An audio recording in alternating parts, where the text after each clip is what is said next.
Oke, hai. Apa kabar semuanya? Selamat datang di Unsia Talk. Nah, hari ini saya kedatangan tamu yang luar biasa istimewa. Dan cantik juga, sangat talenta dan juga pasti akan bisa memotivasi teman-teman yang ada di sana. Jangan lupa, hari ini kita Unsia Talk, obrolan seru, bahasan bermutu. Baik, saya akan sapa dulu narasumber kita pada kesempatan kali ini. Namanya luar biasa cantik. Namanya adalah Ibu Dwitya Kirana Amri. Halo. Halo, Ibu Apa kabar, Ibu Dita? Alhamdulillah baik. Alhamdulillah. Kira kamu bilang Dita? Yes, ya itu nama panggilan Dita, nama panggilan dari kecil. Siap. Oke, jadi teman-teman, Ibu Dita ini ada hold a PhD in Engineering in Innovation and Entrepreneurship di WMG University of Warwick, England. Nah, kalau misalnya yang penasaran nih gitu ya, kenapa kok PhD in Engineering? Padahal kalau kita lihat S2-nya adalah Master in Innovation and Entrepreneurship, sama di universitas yang sama, University of Warwick, England. Dan juga beliau memegang hold the Bachelor Science, betul ya? In Business and Management, right? Dari Brunel University, London, UK, First Class Honors. Wow, kita tanya dulu sama Budi ya. Gimana tuh ceritanya tuh, Bu Dita? PhD in Engineering, padahal tadi ada Social Science gitu ya di dua-duanya. How is it like that? Ya, itu emang unik ya, karena background S1 dan S2 saya itu sebenarnya Social Science background, Business and Management. Jadi kalau di Indonesia itu mungkin masuknya Departemen Ekonomi dan Bisnis seperti itu ya. Meanwhile S3 saya di Departemen Teknik Industri sebenarnya, Manufacturing Group, gitu, Warwick Manufacturing Group. Jadi keluarannya adalah PhD Engineering. Walaupun sebetulnya dasar penelitian saya tetap social science based. Jadi karena di Warwick Manufacturing Group itu adalah departemen yang multidisiplin, jadi dikatakan bahwa untuk men-engineer sesuatu kita membutuhkan multidisciplinarity, sehingga walaupun saya background dan researchnya social science, tapi keluaran saya adalah membantu inovasi engineering yang baru, sehingga PhD saya in engineering. Seperti itu. Looks complicated, right? Oke. Tapi hari ini kita nggak akan complicated banget ya, karena kita mau bicara atau ngobrol terkait dengan masalah kuliah di luar negeri. Ya, how can you achieve your dreams? Kalau ada teman-teman di sana yang mungkin punya mimpi untuk kuliah di luar negeri, nah, she's actually the expert. We're going to talk about that very soon. Dan saya juga izin mau tanya dulu ya, sebenarnya aktivitas beliau ini saat ini apa sih? Yuk kita tanya. Gimana Budi? Aktivitasnya apa saat ini? Jadi kalau aktivitas di kampus saat ini saya role-nya di University of Warwick sebagai dosen. Jadi saya asisten profesor, bidang saya innovation dan technology management. Jadi memang sehari-hari fokusnya 70% mengajar. Tapi selain itu, saat ini saya sedang mengambil challenge baru. Jadi setelah S3, intinya saya hobi banget belajar. Jadi saya sedang mengambil S2 lagi, tapi postgraduate diploma di pedagogi ya. Jadi curriculum design in higher education. Jadi bagaimana kita membuat kurikulum yang tepat guna untuk kuliah gitu. Jadi benang merahnya adalah sebenarnya saya baru belajar bahwa ternyata sebagai subject expert, sebagai expert sesuatu keilmuan, keahlian, belum tentu kita bisa mengajar dengan baik gitu. Jadi itu yang sedang saya dalami sekarang. Betul banget tuh ya, kayaknya di Unsia tuh butuh sekali ya. Nanti kita akan coba gali lagi dari Bu Dita ya. Tetapi saat ini Bu Dita sedang ada di Indonesia, jadi kita culik sebenarnya di Unsia. Berapa lama di Indonesia nih? Kita udah di sini udah 3 minggu ya, hampir 3 minggu. Tapi nanti beberapa hari lagi sudah kembali ke UK karena sudah kembali beraktivitas. Jadi liburnya telah usai. Libur telah usai. Oke. Nah, berapa lama sih sebenarnya di England itu dari awal kuliah master kalau tidak salah ya? Oke, saya sebenarnya kalau di UK itu udah sejak S1. Dari lulus SMA itu ya di Brunel University London. Sebetulnya awalnya nggak pengen ke UK gitu. Awalnya pengennya ke Australia karena lebih dekat. Tapi ternyata kesempatan berkata lain, jadi saya ngambil jalur ke UK gitu. Di UK itu awal pertamanya 3 tahun, terus sempat kembali ke Indonesia, berkarya di Indonesia, terus dapat kesempatan sekolah lagi S2 dan S3 di Inggris. Jadi mungkin kalau di total dari S1 break sebentar, mungkin sudah hampir 10 tahun ya. Wow. Di UK. Soalnya saya ingat terakhir ketemu kapan ya, lama banget ya. Tahun lalu kita ketemu Meta, kan iya, saya pas lagi main ke kesini Rusia ya, juga. Gitu. Jadi narasumber tetap kayaknya ya kalau lagi kesini ya. Nah, terus kemudian saya juga mau tanya nih, mungkin teman-teman juga ingin tahu ya. Sebenarnya passionnya Budita ini kalau kita lihat kan innovation and entrepreneurship gitu loh. So how passionate she is actually in that field? Wah, passionate banget karena sebetulnya dari background keluarga saya itu banyak entrepreneurs di keluarga saya. Jadi dan ternyata saya pelajari kalau entrepreneur itu kan ada myth bahwa entrepreneur is born. You're born to be an entrepreneur. Kamu lahir sebagai entrepreneur. Jadi DNA kamu tuh udah entrepreneur. Jadi kamu akan menjadi entrepreneur. Keturunan akan menjadi entrepreneur. Ternyata saya mau myth busting itu. Jadi entrepreneur itu bisa dipelajari, bisa sekolah menjadi entrepreneur. Makanya itu yang saya kayaknya jalan yang bikin saya selalu penasaran. That's my curiosity. Bagaimana cara kita bisa membuat orang itu lebih entrepreneurial. Jadi itu puzzle yang sampai sekarang masih saya kulik-kulik terus. But why study innovation and technology in England? Kalau harus jauh-jauh ke Inggris itu awalnya tuh gimana sih? Oke, it's a good question. Karena sebenarnya waktu lulus S1 terus berkarya di Indonesia, saya mencari kesempatan untuk sekolah di Indonesia sebetulnya untuk S2. Bahkan sempat konsul ke Bu Meta juga kalau di UI waktu itu Bu Meta sedang S2 seperti apa, terus pembandingan dengan berbagai kampus-kampus Indonesia. Tapi memang di Indonesia ini sayangnya belum ada spesifik mempelajari keilmuan entrepreneurship. Jadi it's not about being an entrepreneur, but jadi mempelajari keilmuan sainsnya entrepreneurship, sainsnya innovation itu seperti apa. Jadi teori-teorinya seperti apa, fondasi keilmuannya seperti apa gitu. Dan ya adanya di luar negeri gitu. Dan UK terpilih karena it's familiar. Karena saya satu di sana dan ya kalau boleh pilih antara Amerika, Australia atau UK, sebetulnya ada semua, cuman UK itu karena familiarity aja sih. Gitu. Dan UK, berarti sekarang dialeknya sudah English British gitu ya Budi? Kayaknya enggak ya, karena mungkin Inggrisnya udah terbiasa American English, jadi walaupun udah lama di UK nggak bisa terlalu berubah gitu. Tapi anak saya ya British banget. British banget ya. Oke. So kita move on lagi. Sebenarnya pengen tahu nih ya teman-teman ya, challenge utama nih yang hadapi sama Budi pada saat pertama kali belajar di luar negeri itu kayak apa sih? Oke. Kalau pertama kali belajar di luar negeri itu waktu saya S1 ya. Jadi lulus SMA di Indonesia, langsung ke luar negeri dealing dengan komunitas internasional. I think challenge pertama adalah imposter syndrome. I don't know kalau kalian tahu imposter syndrome. Itu adalah di mana kita merasa kita selalu kurang dibandingkan orang lain gitu ya. Karena mungkin sistem belajar di Indonesia itu sangat one way ya. Kita jadi menerima informasi diserap, lalu setelah itu kita coba tes apakah kita bisa keilmuan itu atau kita bisa subjek itu gitu dengan ujian, dengan berbagai cara mekanisme. Meanwhile di Inggris itu banyak hal-hal yang berhubungan dengan ambiguity. Jadi ambiguitas keilmuan. Jadi kita disuruh berpikir lebih kritis, lebih beropini walaupun nggak peduli opininya benar atau salah. Yang penting kemukakan pendapat seperti itu. Jadi itu yang mungkin challenge awal yang bikin kaget. Oke, saya harus berbicara di depan orang banyak. Takut salah, kalau salah nanti dijudge nggak ya, seperti itu. Jadi melawan rasa takut dan rasa imposter syndrome itu kayaknya challenge awal yang paling saya ingat ya waktu itu ya, pertama kali menginjak di kelas di UK itu. Wow, okay, imposter syndromes.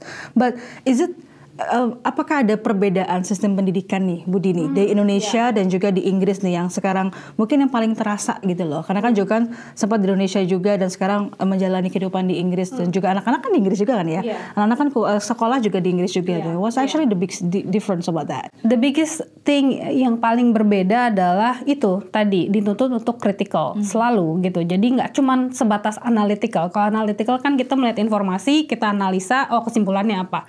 Kalau critical itu kita harus lebih beyond dari analisa gitu. Jadi itu yang saya rasa banyak yang itu challenging buat banyak, apalagi mahasiswa-mahasiswa saya yang datang dari Indonesia ya, yang sekarang saya ada beberapa mahasiswa yang saya bimbing juga yang dapat beasiswa gitu, mereka ke UK, mereka selalu bilang sama saya, gimana sih caranya buat critical thinking ini tuh, critical thinking ini barang apa sih gitu, itu yang kayaknya paling berbeda. Jadi di Indonesia itu sistem pendidikannya kita memang masih sangat konvensional ya Bu Meta ya, yang banyak hafalan, terus ujian itu lebih mengetes memori daripada ide atau opini gitu, atau menstruktur suatu pendapat dengan cara yang jangan cara yang sistematis seperti itu sepertinya di sistem pendidikan Indonesia itu masih belum terasa dengan baik gitu. Minimal di sana sudah dituntut seperti itu. Seperti anak-anak saya dari kelas 3 SD sudah harus menulis bebas gitu. Dikasih briefnya cuma 1 kalimat, you have to write something dari 1 kalimat itu. Kayaknya kalau siswa-siswa Indonesia masih kesulitan untuk karena mereka butuh ini, lebih butuh apa ya? Guidance yang sangat template dan guidance yang sangat detail gitu. Kalau misalnya kurang detail gitu, khawatir takut salah gitu. Minimal kalau di sana itu write a story about flowers and sun. Nggak dikasih tahu karakternya harus seperti apa, genrenya apakah horror atau happy atau apa gitu. Pokoknya just write it, free write gitu. Dan itu orang Indonesia saya dapat itu kesulitan gitu, kayak ini nggak jelas ininya apa namanya instruksinya gitu. Nah itu kayaknya teman-teman kalau mau bersaing dengan mahasiswa-mahasiswa di luar negeri nanti, kalau misalnya dapat kesempatan kuliah di luar negeri, terbiasalah untuk lebih kreatif dan kritikal, dan hilangkanlah itu takut salahnya atau malu gitu, atau malu kayak stigma gitu ya, aduh kalau gini takutnya begini, kalau saya nanti gitu ya. Will I sound stupid gitu kan. Banyak yang seperti itu ya itu yang membedakan gitu, karena di sana kita di encourage bersuara walaupun salah atau enggak itu belakangan, yang penting just say something dulu gitu. Jadi sebenarnya kayak apa yang paling pola belajar kayak apa nih yang paling efektif, like for example gitu ya, untuk bisa tadi adapt dengan pola pikir free critical thinking and creative yang ada di UK for specifically. I think sekarang teman-teman generasi muda yang sekarang ini lebih challenging daripada waktu generasi saya ya. Generasi saya itu kita membaca buku, kita bisa baca buku, kita pilih sendiri atau rekomendasi dari teman. Terus kita baca koran, itu dengan berbagai macam opini yang berbeda-beda. Minimal sekarang kita melawan namanya algoritma. Apalagi teman-teman yang sangat social media, terkikislah critical thinkingnya, karena algoritma media sosial itu membuat teman-teman hanya melihat berita yang teman-teman sukai saja atau setuju dengan opini Anda gitu. Meanwhile, I think one of the langkah konkret yang bisa dilakukan teman-teman anak muda sekarang adalah hapus cookies dan algoritma secara berkala. Jadi you can see two sides of everything. Kayaknya critical thinking itu dasarnya adalah bisa mensintesa pendapat yang berbeda dari berbagai sumber dan membuat opini sendiri based on sintesa itu gitu. Dan kayaknya itu penting banget. Jadi mungkin untuk melatih banyak baca yang non social media seperti koran, kembali lagi baca buku, baca jurnal seperti itu, dan mengambil kesimpulan sendiri tanpa takut salah atau tanpa dengar influence dari orang lain gitu. Coba melatih itu. It's hard. Yes, I know that. It's very hard. Tapi that's what we do in the UK. Itu yang kita lakukan. Dan memang dituntut untuk seperti itu. But it's like the reading habits right now. Yes, reading habits. Yeah. Reading habits. Let me tell you betapa pentingnya itu. Dan apapun yang dikatakan di luar sana tentang, saya kan belajarnya teknologi ya. Apapun yang dikatakan di sana tentang AI akan membantu kita kalau misalnya kita kemampuan literasinya atau kemampuan membaca dan mencerna apa yang dibaca itu berkurang, sudahlah kita akan kalah dengan negara-negara lain. Seperti itu Bu Meta. Oke, wow, makin seru kan ya. Nah, halo untuk teman-teman di luar sana yang ingin menjadi mahasiswa Universitas Siber Asia. Silahkan gunakan kode referral Unsia TV agar mendapatkan potongan sebesar Rp300.000. Ayo, tunggu apa lagi? Bangun masa depan bersama Unsia. Saya juga mau punya pertanyaan nih. Oke, kita tanya sedikit kulik ya terkait dengan pasti ya selama 10 tahun gitu kan ya. Ada yang masa senang, masa tidak senang gitu, the hard way, the good way. Mau tahu ya sama Mbak Dini, kira-kira what is actually the hardest time gitu selama Mbak Dini itu kuliah di luar negeri begitu ya. Apa yang masa yang paling berat sendiri itu untuk dihadapi? Oke, itu setiap stage ada yang berbeda-beda ya. Waktu S1 karena masih umur berarti 18 tahun saya pergi dari rumah gitu. Yang pertama kali yang challenge yang paling berat adalah homesick. Kangen rumah, kangen ibu, kangen bapak, kangen saudara-saudara, kangen dimasakin. Itu homesick. Tapi kayaknya semua teman-teman yang merantau pasti merasakan itu gitu, kangen rumah. Dan itu it's a real mental issue itu, homesickness itu, loneliness. Challenge pertama, jadi melawan itu. Pada saat S2, challenge-nya adalah juggling waktu. Karena waktu saya S2, saya sudah punya anak, masih kecil-kecil, harus kuliah full time. Challenge-nya adalah gimana caranya keep up sama tugas, keep up sama tuntutan dosen dan lain-lain. Meanwhile, anak-anak masih diperhatikan gitu. Jadi challenge-nya kayaknya lebih ke ya itu ya, balancing between personal sama tuntutan studi seperti itu. So, pernah nggak sih pernah merasa I want to give up from everything, mau nyerah aja gitu loh, karena kayaknya ini kayak aduh berat banget nih gitu, udah segala macem gitu kan ya, play role juga kan, ada becoming a mom, becoming a student, kemudian mungkin lecturers and everything. Have you ever feel like that before? Yeah, of course, I'm human, I'm not a robot. Yes, pasti kita punya feelings gitu, dimana kita selalu ngerasa why am I doing this gitu ya. Sorry, kayak kadang-kadang kalau di saat paling susah, apalagi kalau tugas itu lagi numpuk gitu, nggak usah kemarin deh, sekarang aja. Saya sering bertanya lagi, udah selesai S3 tuh saya S2 lagi gitu kan, ngapain sih duitnya gitu, cari ini aja gitu. Pernah banget Mbak, apalagi di S3 itu saya udah berkali-kali mau nyerah. Susahnya minta ampun, apalagi saya waktu S3 itu lagi masa COVID juga ya. Jadi penelitian itu susah banget. Tapi you just keep going. I think merasa belajar itu susah memang gitu. Bukan jalan yang mudah itu. Memilih untuk sekolah itu susah. That's what set us apart from people that don't go to school. Karena kita berhasil melewati suatu hal yang sulit gitu, dan memang sulit, nggak ada cara yang gampang. Belajar itu memang harusnya sulit gitu, karena the only way you learn, Mbak, based on my experience, is when you go out of your comfort zone. Kalau kita keluar dari zona nyaman, baru kita akan belajar dan mendapatkan sesuatu yang valuable gitu. Kalau misalnya kita masih di comfort zone aja, ya kita dapat sih sesuatu gitu, tapi tidak sebanyak kalau kita keluar dari zona nyaman. Jadi pada saat saya menghadapi kesulitan, either itu stuck penelitian atau pekerjaan yang bertubi-tubi sampai mau nyerah rasanya, saya selalu bilang, this is me going out of my comfort zone, this is my learning zone, so I'll just keep pushing forward sampai comfort zone saya menjadi lebih besar. Wow, baik, keren ya. Give up, comfort zone, out of the comfort zone, something like that. So, I just wondering, apakah memang yang membuat Mbak Di itu bertahan juga karena ekosistem yang supporting, like for example family, like for example, or maybe like a college, at the university, so that makes you keep moving. Of course, like I think faktor yang sering mungkin kita take for granted, mungkin makanya saya nggak kepikiran sampai Mbak Mita push it to me. Yes, actually itu take for granted ya, karena kita punya selalu kita butuh orang-orang yang support kita di sekitar kita. Of course family itu harus mendukung pertama kali. Bukan berarti kalau family nggak mendukung kita nggak bisa belajar.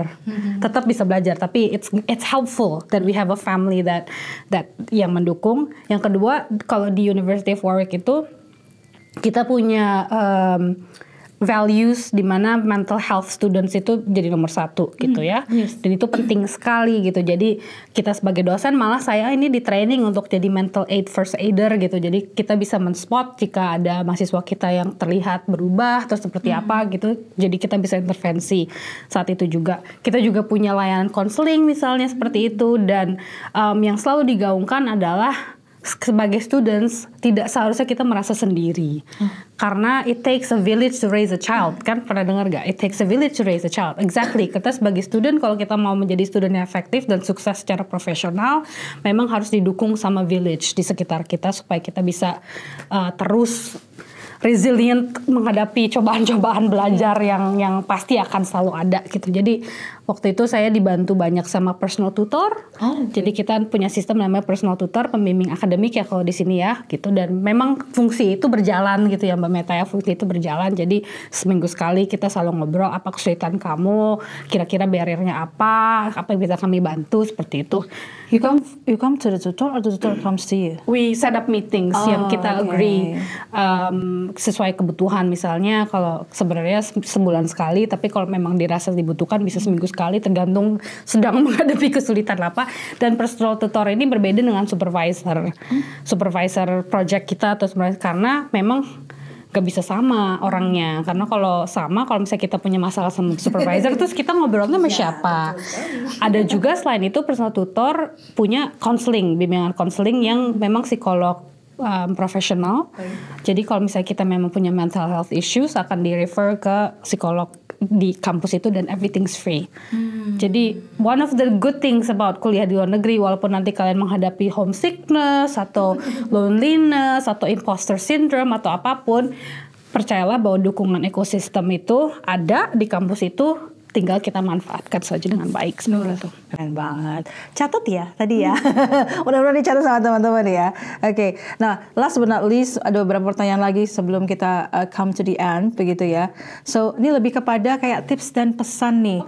Jadi kita punya teman-teman mahasiswa nih, Kak Di, kita bilangnya Kak Di ya, dari Sabang sampai Merauke, and then we also have like students in 15 countries outside Indonesia, ada 15 negara di luar Indonesia, dan rata-rata like 75% of them is actually workers. Jadi mereka tuh rata-rata adalah pekerja, baik itu pekerja sebagai PMI ataupun pekerja di bidangnya masing-masing.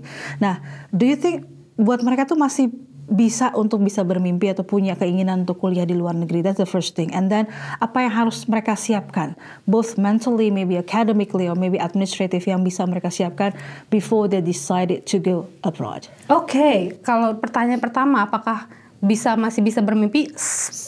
Wow, itu obvious question, yes gitu. Saya waktu S2 itu udah punya anak malah 2 gitu, nothing stopping you.